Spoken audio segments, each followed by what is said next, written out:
আসসালামু আলাইকুম। আমরা চলে আসলাম আজকে মধুটুলা ইকো পার্কে। এই যে এখানে দেখেন ইফাদে হাইটা যাচ্ছে, এটা প্রায় নিচা থেকে প্রায় 150 ফিট উপরে। তো এই 150 ফিট উপরে যে সিঁড়ি, আসলে যখন আমরা উপর থেকে নিচা দিকে নামি তখন খুবই সহজ মনে হয়, কিন্তু যখন এই দেখেন মুরব্বীগুলি যারা নিচা থেকে উপর দিকে উঠতেছে, তাদের আসলে অর্ধেক পর্যন্ত আসার পরেই মনে হচ্ছে যে মাজা কোমর এগুলি সব ভেঙে যাচ্ছে। কিন্তু তারপরে ওরা কী করার, সবাই মিলে আসছে একটু যদি মধুটিলা আসা যদি সিঁড়ি দিয়ে উপরে না ওঠা হয় তাহলে কি আর তার কোনো মজা আছে? তার জন্য হয়তো তারা উঠতেছে। এখন আমরা নিচে নামতেছি। তো আসেন দেখি নিচে নামার পরে আর নিচের দৃশ্যগুলি আসলে কীরকম দেখা যাচ্ছে।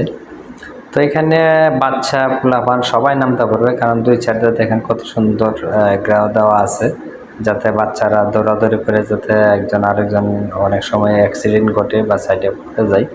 এটার জন্য এই সাইড দিয়ে প্রশাসন কত সুন্দর গ্রাও দিয়ে দিছে, যাতে এদিক সেদিক না পড়ে যায়। তো আসলে খুবই সুন্দর দেখার মতো একটি দৃশ্য। তো সবাই মধুটিলাতে ঘুরতে আসবেন, এখানে দেখার মতো অনেক কিছু আছে। তো আমরাও এবার ঈদে আসলাম, ফ্যামিলি পরিজন নিয়ে সকলকে নিয়ে ঘোরার মতো একটা স্থান মধুটিলা খুবই সুন্দর একটা জায়গা, যা নালিতাবাড়িতে অবস্থিত। এই যে দেখেন এই সাইডে যে দৃশ্যগুলি, এই যে মাঝখান দিয়ে যে খাল, এগুলোতে অনেক সময় এখানে হাতি চলে আসে। এগুলি ইন্ডিয়া বর্ডার থেকে হাতি আসে। ওই পাশে দিয়ে যেটা দেখা যাচ্ছে যে ছোটো একটা খাল, কিছু পানি আছে, আসলেও তেমন পানি নেই, সবই শুকিয়ে গেছে, এখানে মাঝে মাঝে পাওয়া যায়। এখন এই সিঁড়ি দিয়ে আমরা উপরে উঠবো। তো এই উপরে নামার সময় যতটুকু সহজ, কিন্তু ওঠার সময় তার থেকে অনেক কঠিন। মনে হচ্ছে যেন বিশাল কোনো এক পাহাড়ে উঠতেছি।